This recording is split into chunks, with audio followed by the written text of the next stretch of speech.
Hello good morning dear students. आज हम start करेंगे कक्षा छठी विज्ञान का तीसरा पाठ जिसका नाम है तंतु से वस्त्र तक। तंतु से हम वस्त्र तक की सारी जानकारियां हम पढ़ेंगे। तंतु से वस्त्र बनाने तक की जो भी जानकारी है वो इस पाठ के अंदर हम पढ़ने जा रहे हैं। तो देखिए पहला प्रश्न क्या है। पहले प्रश्न को बड़े ध्यान से देखिए आप। निम्नलिखित तंतुओं को प्राकृतिक तथा संश्लिष्ट में वर्गीकृत कीजिए। अब पहले तो आपको ये पता होना चाहिए कि प्राकृतिक तंतु और संश्लिष्ट तंतु कौन से होते हैं। प्राकृतिक तंतु वे तंतु होते हैं जो हमें प्रकृति से मिलते हैं। प्रकृति जैसे पेड़ पौधों से या फिर जानवरों से। पौधों और जानवरों से जो तंतु प्राप्त होते हैं उन्हें प्राकृतिक तंतु कहते हैं। और जो मानव खुद बनाता है, खुद मानव रसायनों का प्रयोग करके फैक्ट्रियों में तैयार करता है, उस प्रकार के तंतु को बोलते हैं संश्लिष्ट या संश्लेषित तंतु। ठीक है, तो इसमें देखिए, इसमें आपको क्या छांटना है, क्या अलग करना है। प्राकृतिक और संश्लिष्ट जो तंतु हैं उनको अलग अलग करना है। नायलॉन, ऊन, रुई, रेशम, पॉलिएस्टर, पटसन ये दिए हुए हैं। इनमें से प्राकृतिक और संश्लिष्ट अलग अलग आपको करने हैं। तंतु जो प्रकृति अथवा पौधों अथवा जानवरों से प्राप्त होते हैं उन्हें प्राकृतिक तंतु कहा जाता है। और रासायनिक विधियों द्वारा मनुष्यों द्वारा स्वयं बनाए जाते हैं ऐसे तंतु संश्लिष्ट तंतु के रूप में जाने जाते हैं। ऊन और रेशम हमें पशुओं से प्राप्त होते हैं। जो ऊन है ये भेड़ बकरियों से मिलता है ना, ऊन हमें भेड़ बकरियों से पशुओं से मिलता है। इसी प्रकार रेशम जो है रेशम के कीड़ों से प्राप्त होता है। रेशम के कीड़े जो शहतूत के पेड़ के ऊपर रहते हैं, हरे रंग के होते हैं और उसकी पत्तियां खाते हैं और लार छोड़ते हैं, जिससे हमें क्या मिल जाता है, रेशम मिल जाता है। तो ऊन और रेशम दोनों ही पशुओं से प्राप्त होते हैं। रुई और पटसन पौधों से प्राप्त होते हैं, इसलिए कैसे हैं, प्राकृतिक तंतु हैं। इसलिए क्या है, ये प्राकृतिक तंतु हैं। तो इसमें ऊन आपको पशु से मिलेगी, रुई आपको पौधे से मिलेगी, रेशम पशु से मिलेगी और पटसन पौधे से मिलती है। तो ये जो तंतु हैं ये प्राकृतिक तंतु कहलाते हैं, क्योंकि ये पेड़ पौधों और पशुओं से प्राप्त होते हैं। बचे हुए दो नायलॉन और पॉलिएस्टर कृत्रिम रूप से तैयार किए जाते हैं। कृत्रिम रूप का मतलब मानव खुद तैयार करता है, इसलिए इन्हें संश्लिष्ट या संश्लेषित तंतु कहते हैं। तो ये आपको याद रखना है। पटसन जो है, पटसन एक प्रकार का पौधा होता है पटसन का, उससे हमें पटसन प्राप्त होता है। देखिए आप यहाँ पर ये चित्र में दिखाया हुआ है, ये किसका पौधा है, ये पटसन का पौधा है। पटसन का पौधा है। इस पटसन के पौधे के जो ये तना है, ये जो तना दिखाया हुआ है, इस तने से ही क्या प्राप्त होता है, हमें पटसन प्राप्त होता है। ठीक है, इसको क्या बोलते हैं, इसको जूट भी बोला जाता है। इस पटसन को जूट भी बोला जाता है। और ये एक पादप के तने से यानी कि पौधे के तने से हमें प्राप्त होता है। तो ये आपको याद रखना है। जो रुई है, कपास है, इससे हमें रुई या कपास प्राप्त होती है। ये कपास के पौधे के ऊपर एक फल लगते हैं, फल जैसे जिन्हें हम बाड़ी के टिंडे या बॉल्स बोलते हैं, स्मॉल बॉल्स, छोटी छोटी बॉल्स बोलते हैं।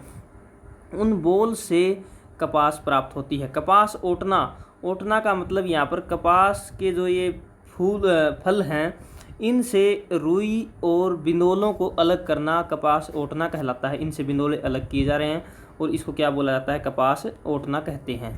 ठीक है, तो कपास भी आपने देख लिया और इनके विभिन्न विभिन्न यूज़ हैं जो हम आगे पढ़ेंगे। ठीक है, पहला प्रश्न आपको अच्छी प्रकार से समझ में आ गया होगा।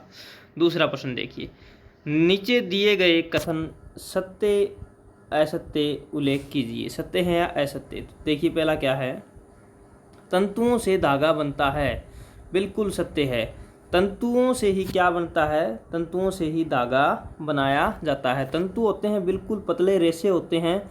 इन रेशों को बल लगाकर या आपस में इनको मिलाकर क्या बनाया जाता है, तागा या धागा बनाया जाता है। तागा जिन्हें हम बोलते हैं, तागा बनाया जाता है। दूसरा देखिए, ये बिल्कुल सत्य है। कताई वस्त्र निर्माण की एक प्रक्रिया है। क्या कताई वस्त्र निर्माण की एक प्रक्रिया है, ये असत्य है, ये गलत है। कताई वस्त्र निर्माण की प्रक्रिया नहीं है। तीसरा देखिए, जूट नारियल का भारी आवरण होता है। क्या जूट नारियल का भारी आवरण होता है क्या? ये भी बिल्कुल गलत है। जूट तो हमने पढ़ा कि जूट जो है एक पौधे से प्राप्त होता है, पौधे के तने से मिलता है। जूट का पौधा जिसे पटसन भी बोलते हैं, उसके तने से हमें जूट प्राप्त होता है। तो जूट और नारियल तो अलग अलग हैं, तो ये बिल्कुल गलत है। अगला देखिए, रुई से बिनोले हटाने या बीज हटाने की प्रक्रिया को कपास ओटना कहते हैं। बिल्कुल सही है। ओटना अभी हमने पढ़ा था कि रुई से बिंदोलों को अलग करना, हटाने की प्रक्रिया ओटना कहते हैं। धागों की बुनाई से वस्त्र का एक टुकड़ा बनता है। क्या धागों की बुनाई से वस्त्र का एक टुकड़ा बनता है? ये भी क्या है? बिल्कुल सही है। धागों से ही क्या बनाया जाता है? वस्त्र बनाए जाते हैं। अगला देखिए, रेशम तंतु किसी पादप के तने से प्राप्त होता है। क्या रेशम जो तंतु है वो पादप के तने से प्राप्त होता है क्या? बिल्कुल गलत है। रेशम तो रेशम के कीड़े से प्राप्त होता है। किससे प्राप्त होता है? रेशम के कीड़े से। रेशम के कीड़े जो शहतूत के पेड़ पर रहते हैं और उनके पत्तों को खाते हैं और लार छोड़ते हैं, उनकी छोड़ी हुई लार सूखकर क्या बन जाती है? रेशम बन जाती है। तो ये तो रेशम तो हमें पादप से मिलता ही नहीं है, ये तो हमें पशुओं से मिलता है, रेशम के कीड़े से मिलता है। अगला देखिए, पॉलीएस्टर एक प्राकृतिक तंतु है। नहीं, बिल्कुल गलत। पॉलीएस्टर तो प्रकृति से प्राप्त होता ही नहीं है। ये तो ना तो पौधों से प्राप्त होता है, ना ही जंतुओं से प्राप्त होता है। तो ये कैसा है? कृत्रिम तंतु, या इसे हम मानव निर्मित या संश्लेषित तंतु भी बोल सकते हैं। जो अभी हमने ऊपर पढ़ा, इसे हम मानव निर्मित या फिर संश्लिष्ट तंतु या संश्लेषित तंतु हम इसको बोलेंगे। ठीक है। उसके बाद देखिए, रिक्त स्थानों की पूर्ति कीजिए।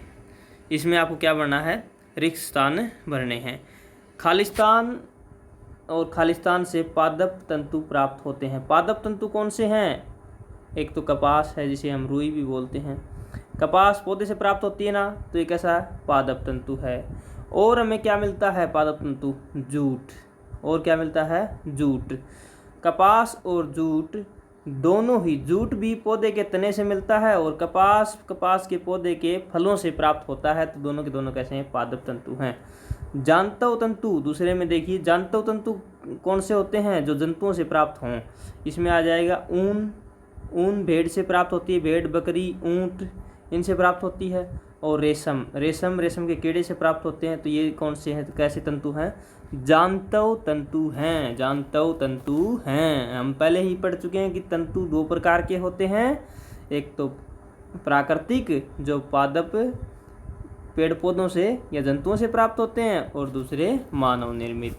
अगला प्रश्न देखिए, रुई तथा जूट पटसन पादप के किन भागों से प्राप्त होते हैं? अभी हमने पढ़ा, रुई तो कपास के पौधे के फल से प्राप्त होती है ना।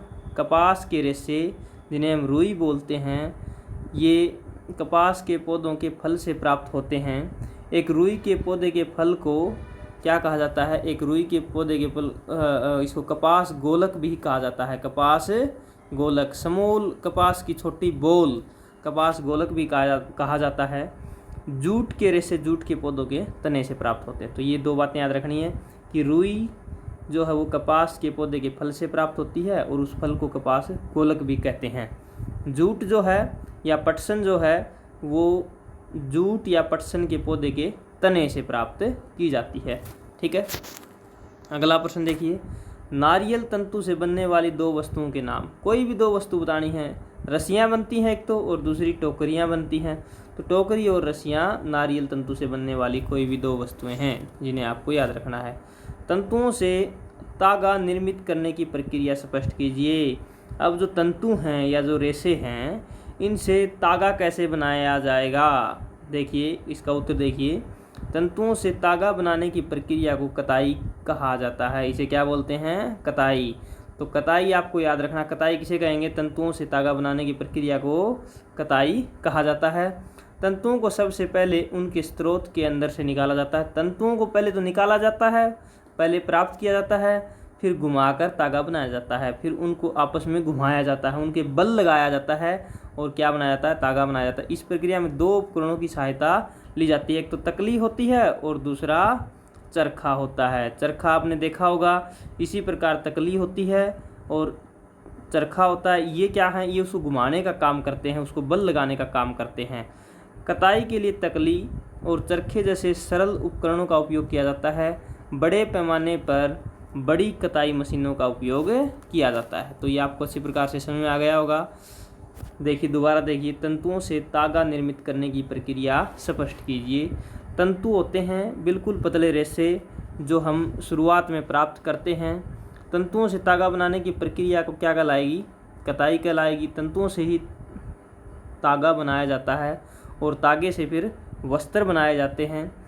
तो इससे तागा कैसे बनाया जाएगा, इस तागा बनाया जाएगा, इसको घुमाकर तागा बनाया जाता है। और घुमाया किसकी सहायता से जाता है, या तो तकली की सहायता से या चरखे की सहायता से।